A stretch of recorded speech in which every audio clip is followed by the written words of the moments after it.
لبيك اللهم لبيك لبيك لا شريك لك لبيك إن الحمد والنعمة لك والملك لا شريك لك لبيك اللهم لبيك لبيك لا شريك لك لبيك. جنگ عذاب ختم ہوئی تھی تو میں نے جیسے ذکر کیا نا کہ سارا کا سارا اسلامی لشکر واپس آنے لگا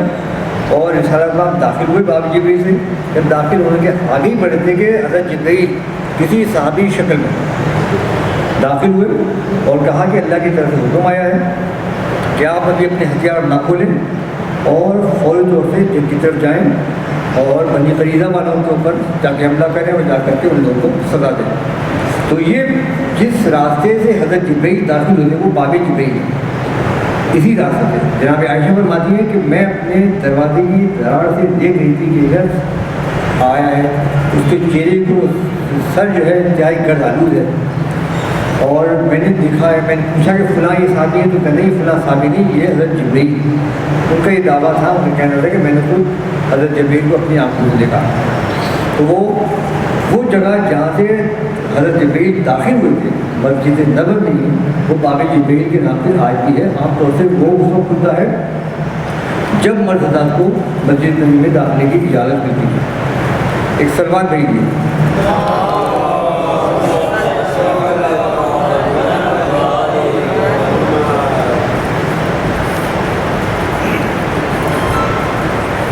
اس کے بعد ہم آگے بڑھتے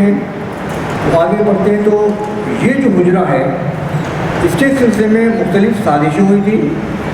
کہ جناب رسالت نام کا جز اقدس کو نکال کے لے جائیں. اس میں 557 ہجری کی سازش ہوئی تھی اور یہ ڈیسائیڈ کیا, یہ فیصلہ کیا عیسائیوں نے, مصر کے عیسائی بادشاہوں نے یہ فیصلہ کیا کہ رسالت نام کا جز اقدس کو یہاں سے نکال لیا جائے. اس کے لیے انہوں نے 2 بندوں کو نامنیٹ کیا تھا کہ تم ایسا کام کرو. وہاں پر مصر کے اندر ایک بادشاہ تھا نور الدین زنگی, جو آپ نے نام سنا ہوگا, تاریخ میں اس کا نام بڑے سنہرے حروف ہے. نور الدین زنگی یہ بتاتا ہے کہ میں ایک رات کو سو رہا تھا کہ میں نے خواب میں رسالت نام کی زیارت کی. جناب رسول خدا نے فرمایا 2 سرخ آدمیوں کی طرف اشارہ کر کے کہ ان دونوں مراکشی باشندوں سے مجھے بچاؤ. میں ایک دم سے بیدار ہوا اور بیدار ہونے کے بعد یہ میرے پاس کیسا خواب آیا کہ رسالت نام کی زیارت ہوئی, مجھ سے کہہ دیں کہ ان کو بچاؤ. میں جلدی سے گزر گیا, 2 رکعت نماز پڑھی اور دوبارہ میں سو گیا. سوچ رہا یہ کیا خواب ہے. ابھی سوئے ہی تھا کہ دوبارہ پھر کوئی خواب آیا کہ ان 2 اشخاص سے, وہ دونوں کے چہرے سرخ رکھے تھے اور مراکشی باشندے تھے. پھر میں نے دیکھا, پھر میں خاصا مجھ کو لذت آئی ہو گیا کہ رسالت نام مجھ سے کہہ رہے ہیں. میں ایک حقیر سا انسان, وہ ایک بادشاہ تھا, مجھ سے کہا جا رہا ہے کہ ان دونوں سے بچاؤ. اور پھر میں اس نے 2 رکعت نماز پڑھی, سو گیا. ابھی حدود بھی ہوئے تھا کہ 30 مرتبہ پھر اب جو اٹھا تو اس کو صبر بے صبرا سا اور اس کے فوراً بعد اس نے اپنی وزیر کو بلوایا. وزیر کا نام تھا جمال الدین. اس کو بلوایا فوری طور سے, دیکھو مجھے اس سے رسالت نام کی زیارت ہوئی ہے, ابھی بتاؤ میں کیا کروں. اس نے کہا بادشاہ اس میں تو کچھ کہنے والی باتیں نہیں, بس فوراً چلیے مدینے. اس کا مطلب رسول کی قبر اقدس کے اوپر کچھ آفت آنے والی ہے, چلیے فوراً. بغیر بتائے یہ وزیر اور یہ نور الدین زنگی اپنے چند اصحاب کو لے کر کے مصر سے مدینے کی طرف راتوں رات روانہ ہوا. بہت سارا مال و زر اس نے وزیر نے اپنے ساتھ رکھ لیا اور یہ دونوں چلے اور 16 دن کی مسافت عبور کرنے کے بعد یہ یہاں پہنچے مدینے. مدینے پہنچنے کے بعد نور الدین زنگی نے مدینے باہر غسل کیا. غسل کرنے کے بعد باوضو ہو کر کے پاک و پاکیزہ کپڑے پہن کر کے یہ ریاض الجنہ میں داخل ہوئے نور الدین زنگی بادشاہ. اور داخل ہونے کے بعد وہاں سے نمازیں پڑھنا شروع کر دی. ادھر جب مدینے کے اندر لوگ آئے اور سنا کہ بادشاہ سلامت یہاں نماز کے لیے آئے, تو نور الدین زنگی کا جو وزیر تھا جمال الدین, اس نے تمام مجلے کو دیکھا, مجلے کو دیکھے کہا کہ دیکھو تمام اہل مدینہ تمام لوگوں کو اطلاع کر دو کہ بادشاہ سلامت مصر سے آئے ہیں اور یہاں پر مدینے والوں کو انعامات تقسیم کرنا چاہتے ہیں، تو جتنے بھی مدینے کے اشراف ہیں، مدینے کے عوام ہیں، سب کو بلاؤ اور بادشاہ سلامت کل سے مدینے والوں میں رقم تقسیم کریں گے، ہدیہ دیں گے، ان کو انعامات دیں گے۔ دوسرے دن سے شروع ہوا، اس کا مقصد یہ تھا کہ جیسے جیسے لوگ آئیں گے اور انعامات لیتے جائیں گے، ان کے چہرے کو دیکھے گا اور پہچاننے کی کوشش کرے گا۔ نور الدین زکی کھڑا ہو گیا، روز آنا لوگ آتے تھے، آنے کے بعد وہ ان کو انعام اکرام دیتا تھا اور پہچاننے کی کوشش کرتا تھا کہ کوئی وہ دوسروں آدمی آئے نہیں آئے۔ حتیٰ کہ کئی دن گزر گئے، اس نے پوچھا اور لوگ بچے ہیں کہ نہیں؟ بادشاہ سلامت تمام کے تمام جتنے لوگ ہیں وہ سب آپ سے انعام اکرام لگے گئے، اب مدینے میں کوئی نہیں بچا۔ تو نہیں، غور کرو، سوچو، کوئی نہ کوئی تو ہے۔ کہ ہاں وہ مراکش کے بزرگ ہیں لیکن بہت بزرگ ہیں، وہ لوگ بہت ہی امیر ہیں، وہ صدقہ دیتے ہیں، تمام جتنے لوگ ہیں مدینے کے ان کے لیے روپے تقسیم کرتے ہیں، نمازی ہیں، پرہیزگار ہیں، دن بھر روزہ رکھتے ہیں اور رات کو مسجد میں آتے ہیں اور یہاں پر جنت البقیع میں جا کر کے وہاں پر زیارت کرتے ہیں، اور یہاں ان کا کام صرف یعنی ان کو ہی بلاؤ۔ ان کو دلائی جب دی گئی تو اس نے کہا بادشاہ سلامت کہہ دو ہمیں کوئی مال و زر کی ضرورت نہیں ہے، ہمارے پاس مال کثیر ہے، نہ ہم ملنا چاہتے ہیں، ہمیں کوئی ضرورت نہیں ہے مال کی، ہمیں معاف رکھے تو بہتر ہے۔ نور الدین زکی نے کہا نہیں، ہم ان کو ضرور بلاؤ یہاں پر، اور ان دونوں مراکشی بندوں کو بلایا گیا، اور وہ جب سامنے آئے تو نور الدین زکی نے دیکھتے ہی کہا یہی تو اس آدمی نے دل میں کہا اپنے وزیر، یہی تو وہ لوگ ہیں جہاں جو رسالت مآب نے خواب کے اندر عالم خواب میں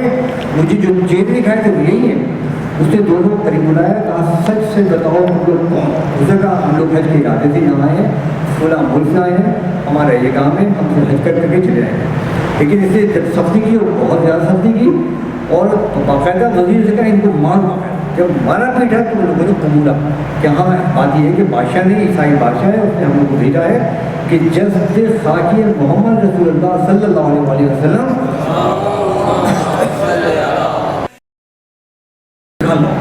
یہ بادشاہ جو تھا وہاں پہنچا جہاں کے یہ لوگ ٹھہرے تھے، اور خود اس نے بنسبت دیکھا کہ جگہ کون سی ہے، بالکل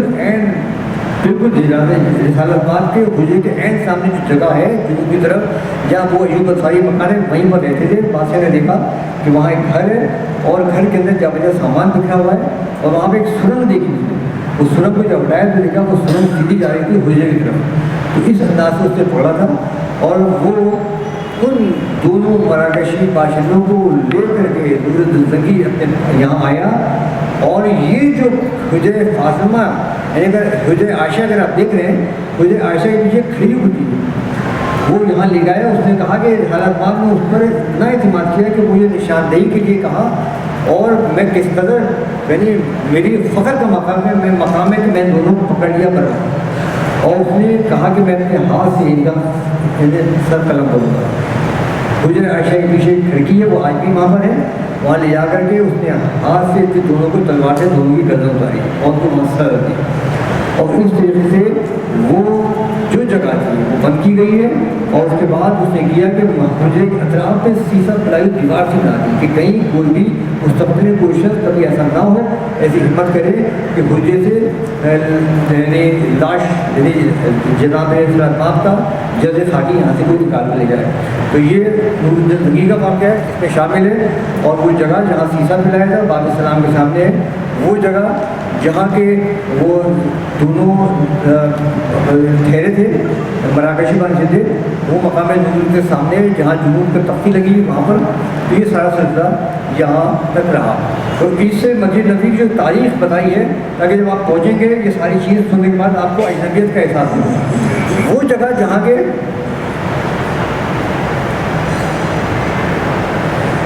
ابو ایوب انصاری کی مٹی ٹھہری، جب قبا سے جناب رسالت مآب آئے تھے تو آنے کے بعد انہوں نے جس مٹی پہ سوار تھے جب مٹی بیٹھی تو اس جگہ تھی جہاں لفظ جنوب لکھا ہوا ہے، وہاں آپ کو نشاندہی کر دیں گے کہ یہ جگہ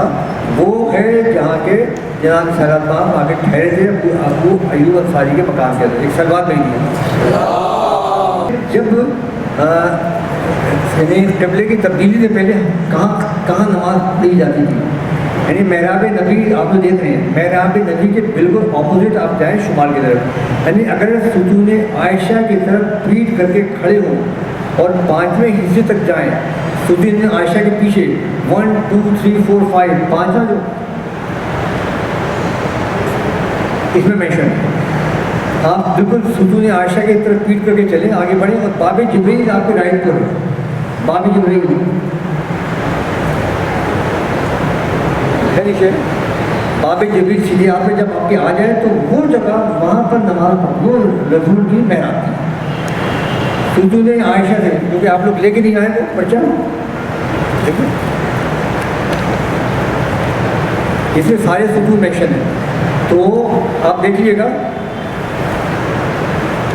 اور دوسرا ستون عائشہ آپ پیٹ کے پیچھے ہو اور باب جبریل رائٹ پہ ہو، تو وہ کون سی جگہ ہے؟ وہ ہے محراب نبی۔ 16 مہینے تک جناب سلامات نے وہاں پر نماز پڑھی، اس کے بعد جب تبدیلی قبلہ ہو گیا تو پھر وہ جگہ موجودہ جگہ ہے، وہاں نماز پڑھنے لگے۔ اس کے بعد آتے ہیں تو بلال کے اذان کی جگہ، یہ بھی اس میں نہیں ہے مینشن، یہ حضرت بلال حبشی وہاں نماز پڑھاتے تھے۔ آج کل بھی وہ سفید رنگ کا ماربل کا ایک ہے بہت بڑا میری چبوترا ہے 1 منزلہ، اور اس چبوترے کے اوپر چڑھ کر کے وہاں بلال اذان دیا کرتے تھے۔ آج کل کے دور میں بلکہ یہ رہتا تھا کہ تکبیر متکبر جو ہے وہ وہاں بیٹھا، وہاں سے اللہ اکبر کو تکبیر کہتا تھا، وہ جگہ ہے مینشن آج بھی، تو اس جگہ بھی آپ اس کے نیچے نماز پڑھ سکتے ہیں، یہ متعارف جگہ ہے۔ جب 7 ہجری کے اندر مسجد یعنی خیبر فتح ہوا تو اس کے بعد خیبر کے بعد جو توسیع ہوئی اس کا بھی اس کے اندر مینشن ہی ہم نے بنایا پرچہ، اس میں ساری چیزیں مینشن ہیں۔ خیبر کی جو ایکسیشن ہے وہ وہاں پر آپ کو اندازہ ہو جائے گا جب آپ باب سلام سے داخل ہوں گے، باب سلام سے آپ لوگ داخل ہو رہے ہیں تو آپ اوپر دیکھیں گے 7 ہجری کے اندر مسجد نبی کا اوریجنل حصہ وہاں پر ختم ہو جاتا ہے، اصل باب یعنی ریاض الجنہ وہاں پر ختم ہو رہا ہے، وہاں 7 ہجری کے بعد جو مسجد نبی کا ایکسیشن ہوتا گیا وہ اس میں بہت واضح طور سے لکھا ہوا ہے۔ ایک سلوات پہ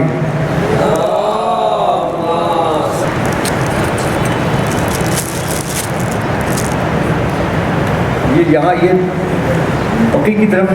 کیونکہ عورتوں کو تو داخلہ آپ کا ممنوع ہے، آپ لوگ وہاں داخل نہیں ہو سکتے۔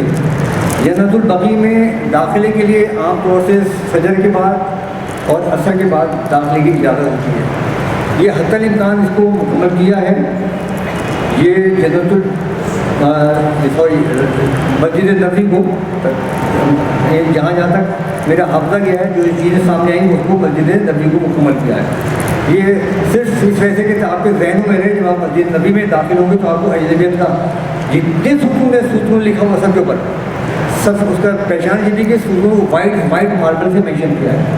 جتنے ستون ہیں ان کو وائٹ ماربل سے مینشن کیا ہے اور صاف صاف لکھا ہوا ہے، ہر ستون کے میں لکھا ہوا ہے، ستون ابی لبابہ ہے، ستون سریج ہے، ستون ہرس ہے، ستون رفود ہے، ستون عائشہ ہے، جتنے ستون ہیں سب بہت واضح طور سے بنے ہوئے ہیں، اس کے ساتھ آپ بیٹھ کے نماز پڑھ سکتے ہیں۔ جنت کا ٹکڑا اپنی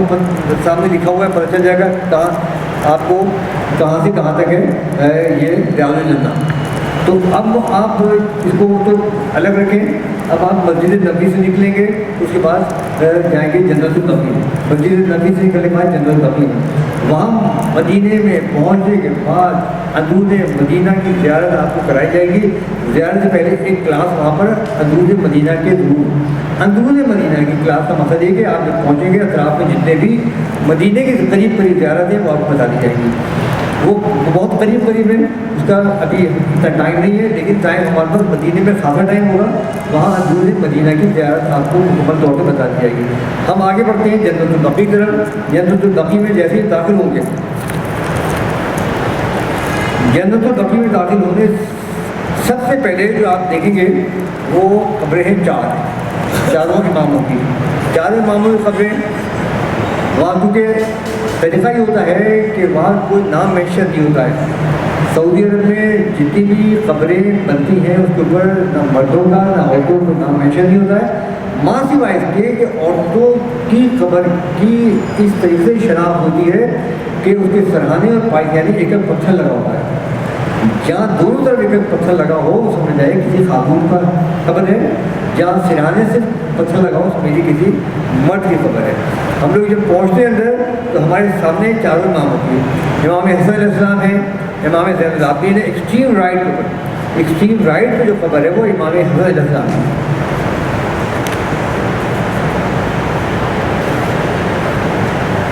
یعنی میرے ایکسٹریم رائٹ کے اوپر جو قبر ہے وہ امام حسن علیہ السلام کی، اور ہمارے امام زین العابدین علیہ السلام کی، اس کے بعد امام محمد ظافر علیہ السلام کی، پھر بھائی امام جعفر صاحب۔ بھائی اماموں کے بارے میں کہنا میرے لیے اپنے آپ کو شرمندہ کرنا ہے، جتنا آپ لوگ ماشاء اللہ 14 معصومین سے ہم آہنگ ہیں، اتنے واقف ہیں، کوئی نہیں ہوگا، کیونکہ وہ بقول رسول کے میں تمہیں 2 گرام قدر 2 یعنی ایسی چیزیں چھوڑ جا رہا ہے، ایک قرآن ہے، دوسرا اہل بیت ہے، تو بالکل جو اگر کوئی ساتھ جڑے رہو گے تو اہل باقاعدہ حوض کوثر پہ میں سیراب کروں گا۔ ہمارے شروع یہ ہے کہ قرآن سے ذرا دور ہوتے ہیں، تو آپ سے کہا جاتا ہے کہ قرآن کی طرف بھی آئیں، جتنی جس قدر اہل بیت اظہار ہے 14 معصومین ہے، اسی انداز سے قرآن ہے، تو کوشش کریں پہلا سکے رسول کی یہی ہے، یہ کہ متفق علیہ ہے، گراں قدر چیزیں چھوڑ جا رہا ہوں، حوض کوثر پہ وارد ہو کے ایک ساتھ جڑے رہو گے، ان دونوں ساتھ ایک ساتھ نہیں کہا ہے، تو آپ کو کوشش کریں قرآن کے ساتھ بھی جڑے رہنے کا مطلب یہ قرآن مسلسل ترجمے کے ساتھ پڑھتے رہیں، وہ ایسی چیزیں نئی چیز نہیں ہوں، جتنا آپ زیادہ پڑھیں گے اتنے آپ کے سبق روشن ہوں گے۔ تو اب ہم کیونکہ ائمہ کی طرف سے آ رہے ہیں تو ان کی طرف بیان کرنا، ان کے بارے میں کوئی رائے دینا یا ان کے بارے میں ان کی فضیلت بیان کرنا کوئی زیب نہیں دیتا ہے کہ مجھ یہ آپ جانتے ہیں۔ اس کے بالکل رائٹ اوپر یہ جناب فاطمہ، یہ جناب فاطمہ ذرا سب تمام جتنے بھی شیعہ جتنے بھی بڑے لوگ ہیں، تمام محدثین سے لے کر سب اس بات پر ایگری کرتے ہیں کہ جناب فاطمہ زہرا کی قبر رہتا ہے اندر عین حجرے کے اندر، اور وہاں جہاں کے دستک دے کے آگے بڑھتے ہیں، انہوں نے کہا کہ اس کونے میں ہے، بعض کتب میں نے دیکھا جناب فاطمہ زہرا کی قبر کہاں ہے، حجرے کے اندر، جیسے ہی جہاں دستک دی جاتی ہے قبر دروازہ ہے اس کے ساتھ ہی قبر، لیکن کوئی نشان قبر کہیں نہیں۔ یہ جو قبر ہے جناب فاطمہ بنت اسد کی، فاطمہ بنت اسد جناب مولا علی کی والدہ گرامی، اور اس کے آگے جو ہے یعنی چاروں قبروں کے سامنے عباس پیغمبر کے چچاؤں کی قبر ہے۔ آپ کو وہاں مرد حضرات سے یہ گزارش کہ اس کو آپ جو آپ کا یہ ہے بقی کا نقشہ اس کو بھی نہیں نکالیں گے، وہ ایسی جھپٹ دیتے ہیں آپ احتیاط سے چلنا ہوگا وہاں۔ میں نے ظاہر کرتے عرصے سے بہت ساری ایسی چیزیں دیکھ رہے ہیں، حتی الامکان کوشش کرے کہ وہاں سے ان کے شر سے بچیں آپ، اور وہ لوگ نہیں چاہتے کہ یہاں پر کوئی چیز رہتی ہے، وہ فوراً پہچان لیتے ہیں آپ کو، ہم کو فوراً پہچان لیں گے یہ کون لوگ ہیں خاص طور سے، کیونکہ اور دوسرے لوگ تو انتہائی اجنبی انداز میں قبروں کو دیکھ رہے ہوتے ہیں، اور یہاں یہ ہے کہ یہاں دیکھا نہیں کہ بس عش آمد جاری، جہاں عش آمد جاری سمجھ جائیں گے بھائی یہ لوگ کو پہلے تشریح آتے ہیں، تو آپ کوشش کریں کہ احتیاط سے وہاں پر گزاریں۔ اور آگے بڑھتے ہیں، پہلے بہت آسانی تھی، ہم آگے جاتے تھے، لیکن پچھلے 4 سال سے 3 سال سے آگے تک جانے نہیں دیتے، جیسے ہی ہم داخل ہوتے ہیں فوراً رائٹ کو پہنچ دیتے ہیں، قبروں میں تک جانے ہے، وہاں پورا موب جا رہا، پورا جا رہا ہوتا ہے، پورا مجمع جا رہا ہوتا ہے، اور اس کی پیچھے کی جا رہے ہیں، یہاں پر قبر نہیں آ رہی، یہ جو جہاں جنوب کا وہ لگا ہوا ایرو لگا ہے، وہاں سے ہوتے ہوتے پورے قبرستان میں چکر لگاتے ہیں، جہاں کوئی خبر نہیں وہاں پر چکر لگا کر کے واپس آتے ہیں، جب واپس آتے ہیں تو ہمیں دیکھنے کو خبر ملتی ہے، جب واپس آئے ہوتے ہیں تو اس میں بہت سی خبر ہوتی ہے۔ اب آپ واپسی کا سفر کریں، یہاں تو ممکن نہیں ہے، آپ جائیں تو آپ کو کوئی خبر نہیں ملے گی، فوری طور سے عباس پیغمبر کے چچا کے ساتھی یہ ہے کہ ائمہ کی قبر کو ساتھی رائٹ پہ موڑ دیں گے، لیکن جب آپ واپس آئیں گے تو آپ کو وہاں عثمان بن عفان کی کافی مجمع نظر آئے گا کا،